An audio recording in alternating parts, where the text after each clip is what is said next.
ఓం అస్మద్గురుభ్యో నమః. శ్రీరంగ సింహగిరిదేశిక పాదసేవా ప్రాప్తాఖిల ద్రవిడ వేద రహస్య జాతం శ్రీ గౌతమాన్వయ జమాశ్రిత భాగధేయం గోపాలదేశికమహం శరణం ప్రపద్యే. కౌశికాన్వయ సంజాతం వెంకటార్యతనూభవం వేదాంతాచార్య సత్శిష్యం ఉడయవర్లుమహం భజే. శ్రీమద్వెంకటరంగార్య శిష్యం సత్శిష్య సేవధిం శ్రీలక్ష్మణార్య విబుధం సంశ్రయే ధీవిదీప్తయే. ఓం అస్మద్గురుభ్యో నమః. భాగవత గోష్ఠికి దాసోహాలు సమర్పిస్తూ మనం తిరువాళ్మజి దివ్య ప్రబంధంలో 3 పదులు పూర్తి చేసుకుని 4వ పదిలో 4వ పాసురంలోకి ప్రవేశించాం. అందులో మనం నంబిళ్ళయ్య గారు అనుగ్రహించినటువంటి ఈడు ముప్పత్తారాయిరప్పడి అనేటువంటి వ్యాఖ్యానాన్ని యథావకాశం యథాశక్తి అనుసంధానం చేసుకుంటూ వెడుతున్నాము. ఈ 2వ తిరువాయిమొഴി అంతా కూడా ఒక పెరుమాళ్ళ యొక్క పాదాల మీద ఉండేటువంటి తులసి దళాన్ని పరాంకుశనాయకి కోరుకోవడము అనేటువంటి విషయం మీద ఆధారపడి ఉంటుంది. పాదాల మీద తులసే కావాలి అంటుంది. ఒక్క 9వ పాసురంలో ఆ పదప్రయోగం ఉండదు, కానీ మిగిలిన అన్ని పాసురాల్లో కూడా పాదాల మీద తులసి కావాలి అని. అందులో మొదటి పాసురంలో ఏమని చెప్పింది? వరదలో ఎక్కడో మహాప్రళయంలో వటపత్ర సాయిగా ఉండేటువంటి స్వామి పాదాల మీదది కావాలి అని. అబ్బాయి అది కుదరదు అని.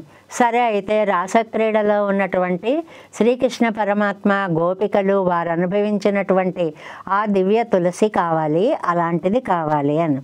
అమ్మా అది ఎక్కడ దొరుకుతుంది, ఎప్పుడు ద్వాపరం, నువ్వెక్కడ దానివి, ఎక్కడ నేను ఇవ్వగలను అని అంటే, పోనీ ఓ పని చేయి, త్రివిక్రమావతారంలో కాలు చాచినప్పుడు అందరూ దేవాది దేవతలందరూ ఋషులందరూ మహర్షులు అందరూ పూజించినటువంటి ఆ దివ్యపాదం మీద తులసిందే, అది చాలా బాగుంది తల్లి. ప్రణయాల వనలోది ఇవ్వడం కష్టం అంటే రాసక్రీడ అంటావు, రాసక్రీడలోది ఇవ్వడం కష్టం అంటే త్రివిక్రమావతారంలోది అంటారు. ఏమి త్రివిక్రమావతారం ఇక్కడ ఎంత వైభవంగా జరిగిందో మనం చెప్పుకున్నాం కదండి.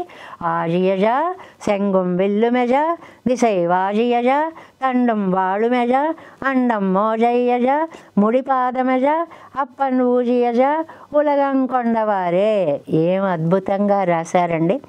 7వ పదిలో 4వ తిరువాయిమొഴి కామితార్థప్రదము అని పేరు ఈ తిరువాయిమొഴి. ఎవరు ఏది కోరుకుంటే ఆ విజయాన్ని ఇచ్చేటువంటి పది అండి. ఇప్పుడు మన కళ్ళ ముందు దీన్ని పారాయణ చేసి లాభాన్ని పొందినటువంటి వాళ్ళు అనేక మంది. విజయాన్ని ఇచ్చేటువంటి 10గా చెప్తారు. ఆ త్రివిక్రమావతారంలో లోకాలను కొలిచినప్పుడు పంచాయుధాలు కూడా స్వామికి రక్షగా ఆయనతో పాటు బయలుదేరి వెళ్ళిపోయాయి అనేటువంటిది ఆ పాసురంలో అర్థం అనుకోండి. అలా అంత అద్భుతంగా త్రివిక్రమావతారంలో జరిగినటువంటి ఆ దివ్యపాదం మీద తులసిని ఇప్పుడు నేను ఎక్కడ తెచ్చిపెట్టనే తల్లి అని అంటే, ఇవాళ పాసురంలో ఇంకొక కోరిక కోరుతోంది. పాసురాన్ని ముందుగా 4వ పాసురాన్ని అనుసంధానం చేసుకుందాం. కోదిలవన్ పుగళ్ కొండు సెమయిగళ్ పేదంగళ్ సొల్లి పిదత్తుం పిరాన్ పరన్ பாதங்கள் மேல் அணி பைன் பொந்துழாய் என்றே ஓதுமால் ஊழ்வினையேன் தடந்தோழியே. కోదిలవన్ పుగళ్ కొండు సెమయిగళ్. దీనికి ముందు ప్రతిపదార్థాన్ని చెప్పుకుందాం. ఇందులో ఊళ్వినై, ఇంకా తాయిమారు అవస్థలో ఆ తాయారు పడేటువంటి బాధ ఇంత అంతా కాదండి. నా పాపాన్ని ఎవరితో చెప్పుకోను, అనుభవిస్తే కానీ తీరను, నేను వెళ్ళను అని చెప్పే బలమైన పాపాలను నిన్న చెప్పుకున్నాం కదండి. అలాంటి పాపాలు గల నా యొక్క కూతురు, నాకు ఈ పాపం అంతా విశేషణం. మా అమ్మాయి ఎంత అందం, తడం తోళి అందమైన భుజాలు కలిగినటువంటిది. స్త్రీల చేతుల్ని వర్ణించేటప్పుడు వెదురు బొంగులతో పోలుస్తారండి. ఒకటేమో మెరిసిపోతూ పచ్చగా ఉండడం, ఒంటి రంగు బంగారంగా ఉంటుంది అని. రెండవదేమో వర్తులంగా ఉండడం, గుండ్రంగా ఉండడం. మూడవదేమో పొడుగుగా ఉండడం, అందంగా ఉండడం. కాబట్టి ఈ భుజాలని వెదురుతోటి పోలుస్తూ ఉంటారనమాట. అలాంటి అందమైన మా అమ్మాయి అండి. ఇంత అమ్మాయి ఏమిటో ఆ తులసి తులసి తులసి అంటూ దాని మీద కోరికను పెంచుకుంటోంది. కోదిల వన్పుగళ్కొండు, ఆ దేవాది దేవుని యొక్క దోషం లేని కళ్యాణ గుణాలన్నిటినీ కూడా అనుసంధానం చేసి శమయిగళ్ చెప్పేవాళ్ళు ఉంటారే, సిద్ధాంతులు ఉంటారే, వేదంగళ్ సొల్లి ఆ గుణాలకి ఎంతో వైలక్షణ్యం ఉంది. అందులో ఎన్ని రకాల గుణాలు ఉన్నాయో మనకి వ్యాఖ్యానంలో చెప్తారు. రకరకములైనటువంటి భావాలను వారు స్థాపిస్తూ ఉంటారన్నమాట. పిదత్తుం పిరాన్, అలా ఆయన స్తోత్రం చేయడానికి తగినంత కళ్యాణ గుణ సంపద కలిగిన ఉపకారకుడు పరన్, సర్వేశ్వరుడు.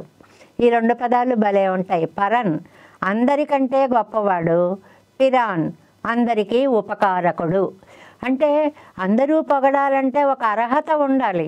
అంత గొప్ప అర్హత కలిగిన కళ్యాణ గుణాలు కలిగినవాడు, లోకానికి తనను అందించుకున్న ఉపకారకుడు. పాదంగళ్ మేల్ అణి పై పొంతుజాయ్, అలాంటి పాదాల మీద సమర్పించినటువంటి వికసించిన పొన్ను, బంగారం లాంటి, అంటే ఇక్కడ స్పృహణీయమైన అంటారు, అంటే అందమైన అంటారు, అంటే నవనవలాడుతున్న పరిమళభరితమైన. తుజాయన్నే ఓదం, నాకు ఆ తులసే కావాలి, నాకు ఆ తులసే కావాలి అని గొడవ చేస్తోంది మా అమ్మాయి అంటున్నారు. ఇందులో 736 45వ పేజీ 4ాం పార్ట్ 4వ పాసురం యొక్క వ్యాఖ్యానం అండి. காரு வத்தினா போலே ஒரு கால் எல்லாரையும் வாழ்வித்து போனா அவதாரத்தில் உள்ளத்தை நான் இப்போது எங்கே தேடுవేనన్నా. ఆ కూతురు పక్కన కూర్చుందండి తల్లి. అమ్మాయి ఒక మహాప్రవాహం కొట్టుకొచ్చింది. ఆ ప్రవాహం ఆ సమయంలో వస్తుంది, తర్వాత వెళ్ళిపోతుంది. భగవంతుడి అవతారాలు కూడా అంతే. ఆ త్రివిక్రమ అవతారమే ఉంది, ఆ కృష్ణావతారమే ఉంది. ఆ కాలంలో అలా విశ్వరూపాన్ని చూపించిన అవతారాలు అవి రెండు పక్క పక్కన చెప్పారు చూడండి. వామనుడికి కృష్ణుడికి చాలా పోలికలు ఉన్నాయండి. ఎన్ని అందమైనటువంటి భావాలు చెప్తారో అది వేరే ప్రత్యేకమైనటువంటి విషయం అనుకోండి. ఆండాళ్ళ తల్లి అందుకే వామనావతారాన్ని తలుచుకోకుండా ఉండలేదు. 30 పాసురాల్లోనూ 3 సార్లు వామన సౌందర్యాన్ని ఆవిడ వర్ణిస్తుంది అన్నమాట. అలాగా అయిపోయినటువంటి అవతారాలు వాటిని నేను ఇప్పుడు ఎంగే తేడువేను, ఇప్పుడు నేను ఎక్కడి నుంచి తెస్తానే తల్లి. అయిపోయిన అవతారాలలో ఆ పాదాల మీద ఉన్న ఆ తులసిని నేను ఇప్పుడు ఎక్కడ ఇవ్వగలనే తల్లి. అది తవిరిగిరదు ఎండ్రం ఒక్క వేక రూపమాయిరెక్కర பரமபத நிலையன் திருவடிகளில் திருத்துழாய் పెరత్తట్టన్నానెన్నాళ్ళెంగిరారు. సరే, అవన్నీ వస్తూ ఉంటాయి, పోతుంటాయి.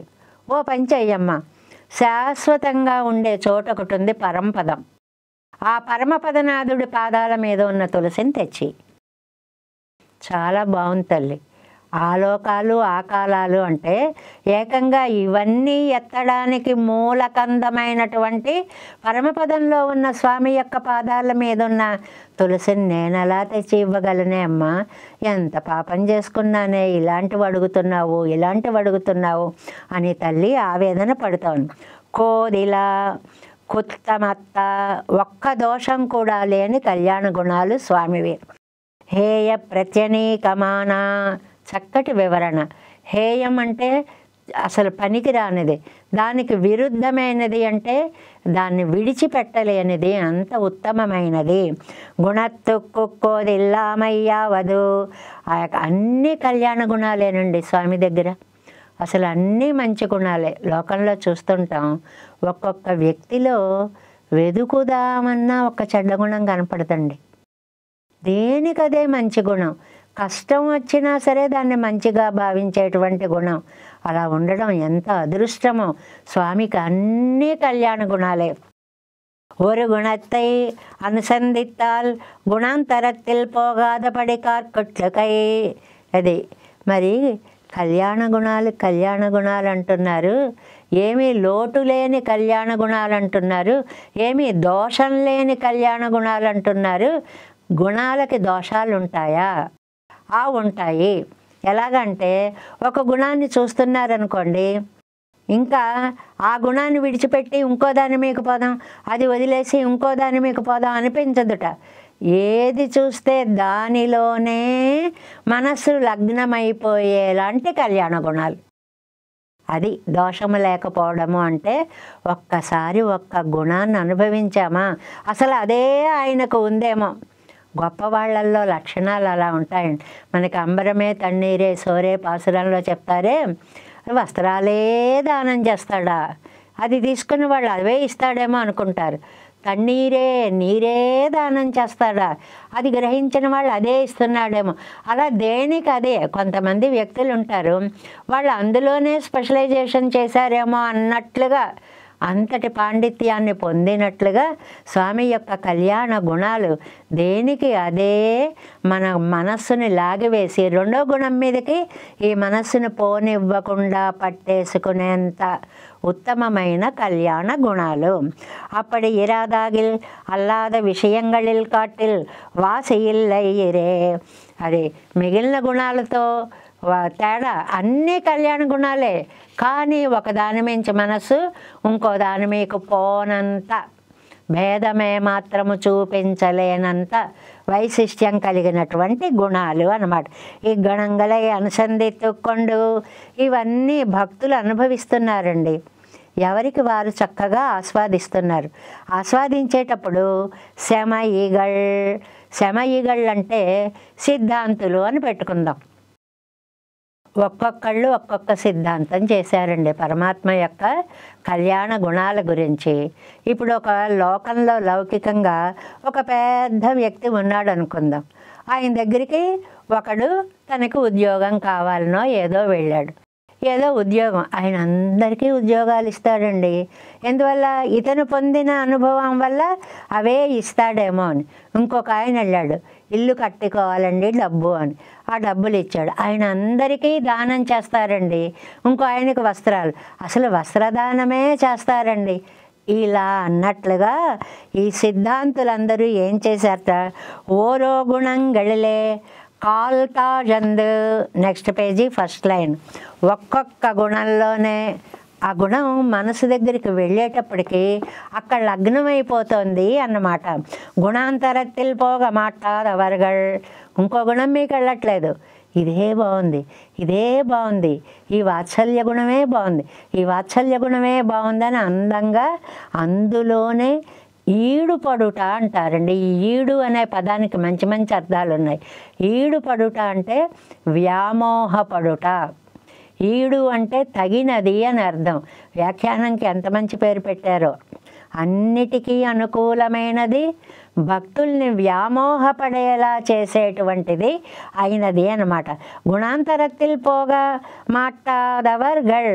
ఇంకొక గుణం మీదకి వెళ్ళాలి అనిపించకుండా. ఇప్పుడు ఒకళ్ళు శీల గుణం ఉందండి. శీలం అని ఒక గుణం ఉంది. శీలం అంటే సౌశీల్యం అంటారు. మహతః మందై సహ నీరంధ్రేణ సంశ్లేష సౌశీల్యం. మామూలుగా మనం లోకంలో ఎలా ఉంటామంటే, మనకంటే చాలా గొప్పవాళ్ళు వచ్చారనుకోండి, ఎలాగైనా సరే వాళ్ళతో సంబంధం పెట్టేసుకుని అదని ఇదని కలిసిపోవాలని ప్రయత్నం చేస్తాం. తక్కువ వాళ్ళు వచ్చారనుకోండి, వాళ్ళకి అందకుండా ఎలా పారిపోదామా అని చూస్తూ ఉంటాం. ఇలా కాకుండా పెద్దవాళ్లతోటి చిన్న వాళ్ళతోటి కూడా కలిసిపోవడము అనేటువంటి దానికి శీల గుణము అని పేరు. శ్రీరామచంద్ర స్వామికి ఈ కళ్యాణ గుణం ఎంత బాగా ఉందో, అటు కోతులతో కలిశాడా, అటు ఎలుగుబంట్లతో కలిశాడా, అటు బిల్ల స్త్రీలతో కలిశాడా, అటు గుహుడితో కలిశాడా, ఇటు రాక్షసులతో కలిశాడా, ఇటు మానవులతో కలిశాడా, అందరితోటి కలిసినటువంటి గుణాన్ని శీలగుణము అంటారనమాట. శీలగుణం తువక్కత్తదు அதிலும் வீரகுணம் துவக்கத்து அதிலும் ரூபகுணமான சௌந்தர்யாதிகள் துவக்கத்து ఎన్నవత్తిలే నిష్ఠరానవర్గల్. కొంతమంది ఏమో సౌశీల్యాన్ని చూశారండి. అసలు పెరుమాళ్ళకి సౌశీల్యం తప్ప ఇంకోటి లేదండి, అంత అద్భుతమైనటువంటిదండి అని వాళ్ళు చెప్తున్నారు. ఇంకొకళ్ళు వీరగుణం చూశారండి. మహావీరుడండి బాబు, ఆయన ఎవ్వరూ అసలు ఎదిరించలేరు, అంత గొప్ప గుణం అదే ఉంది ఆయనకి అని వాళ్ళు అందులో మునిగిపోతున్నారు. తర్వాత రూపగుణం, ఇంకా సౌందర్యం అయితే ఎంత అందగాడో ఆ లోకంలో ఉండేటువంటి పురుషులు కూడా ఆహా ఈయన ఇంత అందగాడే అని స్త్రీభావాన్ని పొందారు అని చెప్పేంత రూపగుణం. ఇలా ఎవరికి వారే నిష్ఠరానవర్, అందులో లగ్నం అయిపోతున్నారు అన్నమాట. సొన్న ఇవరుగళై వజియా, ఇది వదిలిపెట్టండి, ఈ గుణాలు వదిలిపెట్టండి, ఇంకా 4 గుణాలు అని చెప్పారండి. ఈ పాసురంలో విశేషమైనటువంటి వ్యాఖ్యానం ఇది. ఏమిటంటే సద్విద్యానిష్ట, దహర విద్యానిష్ట, ఉపకోసల, శాండిల్యాది విద్యానిష్ఠరై చొల్ల ఉమాం. 4 విద్యల వారు, భగవంతుడు ఎవరో చెప్పినటువంటి వాళ్ళు 4 సిద్ధాంతాలండి. ఇది శ్రీభాష్యంలో మనకి చాలా చక్కటి వివరణనిస్తారు. ఇక్కడే చూడండి, కింద జియ్యర్ అరుంబదం అని ఉంది, అందులో చెప్పారు శమయిగల్ గుణనిష్ఠరాన నిత్యముక్తర్. ఎవరండి ఈ సిద్ధాంతులందరూ చెప్పిన వాళ్ళు? నిత్యులు, ముక్తులు అన్నమాట. సద్విద్య సర్వజ్ఞత్వాది గుణ విశిష్ట స్వరూపం ఉపాస్యం ఎన్నిరుప్పార్ సద్విద్యానిష్టర్. ఇది చక్కగా మనం గుర్తుంచుకోవలసినటువంటి విషయం. సద్విద్యానిష్ఠులు అంటే ఏమిటండి అంటే స్వామి యొక్క సర్వజ్ఞత్వాది గుణాలని ఉపాసించేవారు, ఆయన యొక్క అద్భుతమైనటువంటి స్వరూపాన్ని ఉపాసించేవారు. ఒకటి రూపం తీసుకోండి, రూపంతో పాటు గుణాన్ని కూడా తీసుకోవాలి. వీళ్ళని సద్విద్యానిష్టర్ అంటారు. రెండోది స్వరూపమం గుణమం ఎన్నెరుప్పారు. స్వరూపం గుణము ఈ రెండిటినీ కూడా. రెండోది దహర విద్యానిష్టర్, రెండో వాళ్ళు దహర విద్యానిష్ఠులు. దహర విద్య అని 32 విద్యలలోనూ కూడా భగవత్ స్వరూపం, దానితో పాటు మనం గుణాలను కూడా ఉపాసించాలి అని చెప్పేటువంటిది. సద్విద్యానిష్ఠులేమో సర్వజ్ఞత్వాది గుణాలని తీసుకుని అలాంటి స్వరూపాన్ని తీసుకోవాలన్నారు. దహర విద్యానిష్ఠులేమో భగవత్ స్వరూపము, దాని గుణాలు రెండూ కూడా మనం తీసుకోవాలి అని అన్నారనమాట. ఇంకా ఉపకోసల అక్ష్యంత అంతర్వర్తి ఉపాస్యన్నిరుప్పర్గల్ ఉపకోసల విద్యానిష్టర్. పరమాత్మ కంటిలో ఉంటాడు, అక్షి అంతర్వర్తి, కంటిలో ఉండేటువంటి పరమాత్మ తత్వాన్నే మనం ఉపాసించాలి అనేటువంటి వారు ఉపకోసల విద్యానిష్ఠులు. ఇంకా 4వ వాళ్ళు ఉన్నారు చూడండి, శాండిల్య విద్య. జగత్ శరీరన్ ఉపాస్యన్ ఎన్నిరుప్పర్. భగవంతుడికి ఈ జగత్తంతా శరీరము అని చెప్పినటువంటి వాళ్ళు 4వ వాళ్ళు. అంటే గుణాలతో కూడిన రూపాన్నే ఆరాధించాలన్నవారు సద్విద్యానిష్ఠులు. ముందు రూపాన్ని తీసుకుని రూపంతో గుణాలతో ఉన్న భగవంతుడిని సేవించాలి అన్నారు దహర విద్యానిష్ఠులు. కాదు, అసలు కంటిలో లోపల ఉన్న పరమాత్మ తత్వాన్ని ఉపాసించాలి అన్నారు ఉపకోసల విద్యానిష్ఠులు. కాదండి, జగత్తంతా భగవంతుడికి శరీరం అండి, ఆ జగత్తుకి ఆత్మగా నిలిచిన వాడు పరమాత్మ అండి, అలాంటి పరమాత్మను చూడాలి అన్నారు. ఇలాగా భేదాలని చెప్పి ఎవరికి వాళ్ళే మేం చెప్పేదే గుణం, మేం చెప్పేదే గుణం, ఇదే గొప్ప అనుకుంటున్నారటండి. అది అందులో ఉండేటువంటి విశేషం అన్నమాట. అదే ఇక్కడ చెప్తున్నారు చూడండి. వేదంగల్ సొల్లి தாங்கள் அனுபவிக்கிற గుణங்களுக்கு ఎత్తంగళై చొల్లి నేను ఈ గుణాన్ని చూశానండి, ఆయన దగ్గర ఎంత గొప్పగా ఉందండి అని దాని యొక్క ఏత్తం గొప్పదనాన్ని చెప్పడం మొదలుపెట్టారు. గొప్పతనాన్ని చెప్పడం మొదలుపెట్టి అదావది శీలగుణத்தை అనుభవిస్తూ శీలగుణాన్ని అనుభవిస్తున్నారు. இதுவும் ஒரு குணமே, ఇది పోలేయో వేరే గుణం ఎన్న పోలే సొల్లి అది చెప్తుంటే ఇంకోళ్ళు వేరే గుణం గొప్పదండి అంటారు. అవునవును, అది కూడా చాలా గొప్పదే. వీళ్ళు చెప్పే గుణంతో పాటు ఆ గుణాన్ని కూడా కలిపి అందరితో చెప్పి పిదత్వం ఆ గుణంగల్లే ఏడు పట్టు ఆ గుణాల్లో మునిగిపోతారటండి. ఏం కళ్యాణ గుణాలు, ఏం కళ్యాణ గుణాలు అని మునిగిపోయి జ్వర సన్నిపతితరై పోలే అడవై కడ కూపిడా నెర్పరగల్ సన్నిపాత జ్వరం అని వస్తుందండి. అది వచ్చినప్పుడు ఏం మాట్లాడతారో మాట్లాడే వాళ్ళకి తెలియదు, ఓ పద్ధతి ఉండదు, నోటికి ఏదొస్తే అది చెప్తూ ఉంటారు. అలాగ వీళ్ళు ఏ గుణాన్ని తోస్తే ఆ గుణాన్ని అలాగా చెప్తూ చెప్తూ ప్రలపిస్తూ ఉంటారు అని. ఇమయోర్ తమక్కం ఇది తిరువరత్తన్ నమ్మాళ్వార్లు రచించినటువంటిది. సెవ్వే నంజాల్ నినైపరిదాల్ వెన్నయ్యూ నన్నమే నచ్చొల్లియంగిరపడియే. ఒక్క మాట ఇచ్చేశారండి ఇక్కడ.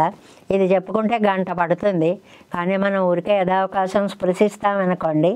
అన్ని గుణాలు ఒక ఎత్తండి, వెన్నని దొంగిలించిన నవనీత చోరిని వృత్తాంతం ఒకటండి, అది మనస్సుని ఆకర్షిస్తోంది. ఈ గుణంగల ఎవరిగడక్కు నెలమాకి అనుభవిక్కయ్యాలే. అబ్బబ్బబ్బా, ఏమి వెన్న దొంగండి ఆయన. దీనికి మనం చాలాసార్లు చెప్పుకున్నాం కదండి. శ్రీకృష్ణ కర్ణామృతంలో దొంగిలించాడు, వెన్నలో చేయి పెట్టాడు, టక్కుమని పట్టేసుకుంది ఆవిడ.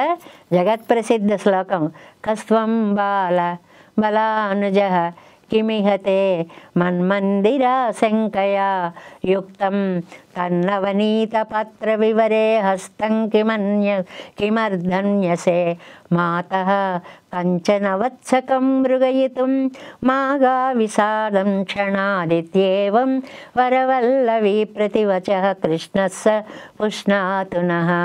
వచ్చేటప్పటికి చెయ్యి కాస్త సరిగ్గా వెన్నకొండలో ఉంది. కస్త్వం బాల అబ్బాయి ఎవరివి? బలానుజ బలరాముడు తమ్ముణ్ణి. అలా చెప్తే అందుకు కృష్ణుడు అని చెప్పచ్చు కదా. మా అన్నయ్య కాస్త మంచి పేరు ఉందండి, వాడి పేరు చెప్తే విధులు పెట్టేస్తారని మా అన్నయ్య పేరు ఇక్కడ వాడుకున్నాను. ఎందుకు వచ్చావు ఇక్కడికి? మా ఇల్లు అనుకొని వచ్చాను. సరే, వచ్చినవాడు వస్తే వచ్చావు. యుక్తం తన్నవనీత పాత్ర వివరే హస్తం కిమర్ధన్యసే. వెన్నకుండలో ఎందుకమ్మా చేపెట్టావు అన్న కథ ఆలోచించేశాడు, అల్లేశాడండి. అసలు ఏమైందంటేనమ్మా, కంచన వత్సకం మృగయితం మగా విషాదం క్షణాలు. ఆ ఆవుల్ని దూడల్ని తోలుకు వస్తున్నానా, ఓ దూడ తప్పిపోయింది. అలా పెడుతూ మీ ఇంట్లోకి చూశాను, ఇక్కడేమిటో తెల్లగా కనపడింది.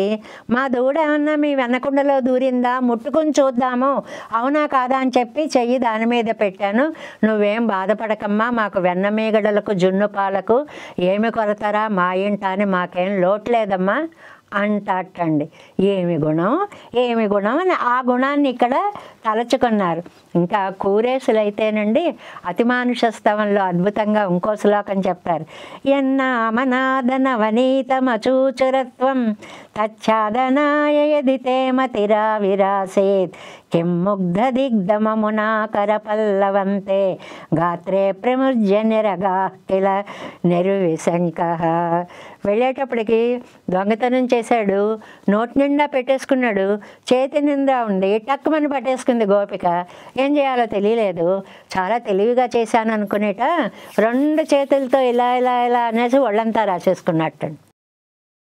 ఈ కూరేసులకి ఎంత బెంగో, ఓరి పిచ్చివాడా, ఆ ఒళ్ళంతా రాసేసుకుంటే ఇంకా స్పష్టంగా కనపడుతుందిరా నాయన, ఒంటి మీద జిడ్డంతా బాగా తెలుస్తుంది, ఎంత ముగ్ధత్వము ఎంత అమాయకత్వము అని ఆ లక్షణాన్ని చెప్పినట్లుగా పిదత్వం ఆ గుణంగళిలే ఈడుపట్టు.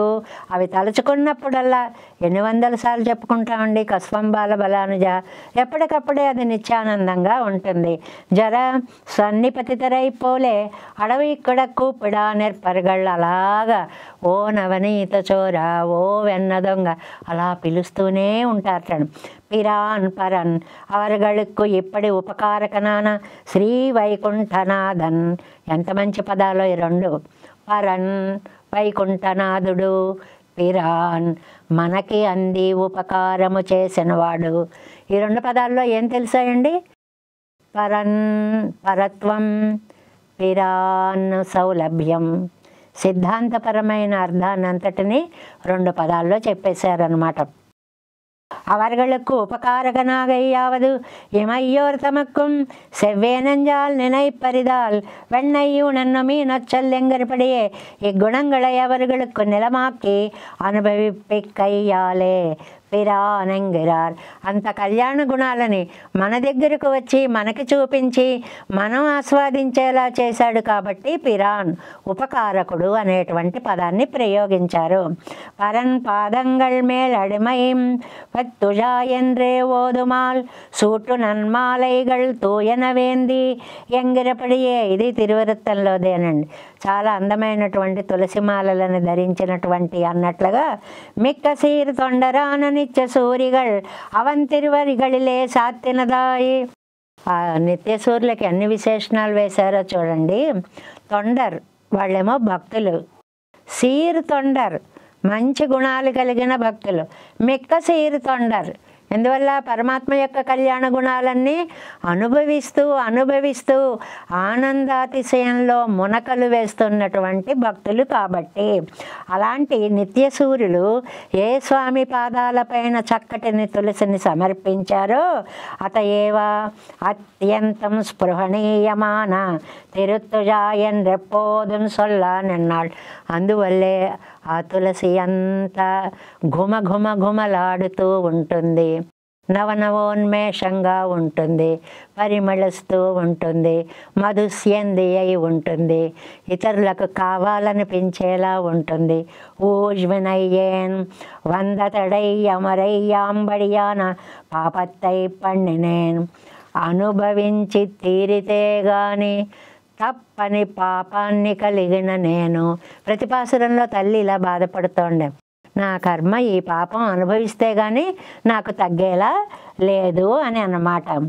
ఊజన్బదు మొరై దీనావస్థ మామూలుగా ఆ తడంతోళియే ఇప్పటి కైవింజిన జగయుడయ్యవள். ఇంత అందమైనటువంటి ఆవిడ ఏమని చెప్పారు? ఆవిడ తోళ్ళు భుజాలను వర్ణించారు. ఆ భుజాలను వెదురుతో పోల్చారు, అవి బంగారు రంగుతో పోల్చారు, అవి వర్తులంగా ఉన్నాయని పోల్చారు, అవి చాలా పొడవుగా ఉన్నాయని పోల్చారు. అలాంటివి గుణానామాకరమాన అవన్ తిరువడిగళిలే తిరుత్తుజాయై ఆశప్పడా నిన్నాள். ఇంత అందమైన ఆవిడ ఆయన పాదాల మీద తులసి కోరడం ఏమిటండి? ఎంత ఆశ్చర్యంగా ఉందో. అంత అందమైన ఆవిడ చుట్టూ లోకం పడాలి, అంతేగాని ఆవిడ వెళ్ళి ఆయన పాదాల మీద ఉన్న తులసి కావాలంటుందేంటి? ఈ తోళ్ళు అరగుక్కిలక్కనారో ఇవళో. ఎవరు గొప్ప?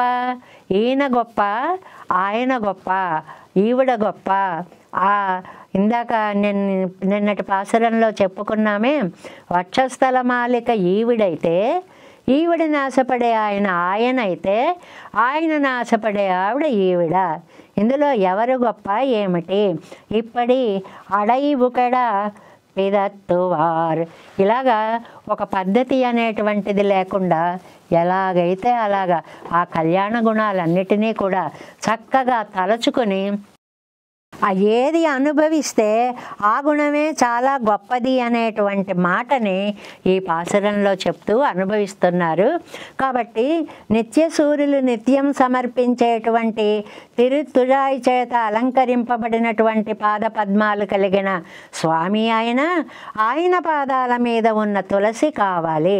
ప్రతి పాసురంలో తులసి కావాలి, తులసి కావాలి, తులసి కావాలి అని చెప్పి పరాంకుశనాయకి వ్యామోహపడి ఆవిడ సొల్లుమాల్, మాలుమాల్, కూవుమాల్, ఓదుమాల్ ఏమి పదాలు వేశారండి నిజంగా పాసురాలలో. ఎలా అలాంటి కూతుర్ని చూసి తపిస్తున్నటువంటి అయ్యయ్యో ఎంత పాపం చేసుకున్నానో, మా అమ్మాయిని ఇంత దీనస్థితిలో చూడవలసి వచ్చింది, దీని సౌందర్యాని కోసం లోకమంతా ఎదురు చూడవలసింది పోయి ఇది ఒక వ్యక్తి పాదాల మీద ఉన్నటువంటి తులసి కోసం ఇంత గాభరాగా ఇంత బాధగా ఇలాగ స్పృహ లేకుండా పడిపోయి ఉందే అని తన పాపాన్ని తాను తిట్టుకున్నటువంటి తాయిమారి యొక్క అవస్థ వైభవాన్ని ఈ 10లో మనకి ఈ పాసురాల్లో నమ్మాళ్వార్లు చక్కగా అందిస్తున్నారు. కోదిలవన్ పుగళ్ కొండు సెమైగళ్ పేదంగళ్ సొల్లి பிதத்தும் பிரான் பரன் பாதங்கள் மேலணி பைம்பொம் துழாயென்றே ஓதுமால் ஊழ்வினை ஏன் தடந்தோழியே. நம்மாழ்வார் திவ்ய திருவடிகளே சரணம். ஓம் அஸ்மத்குருभ्यो நமः.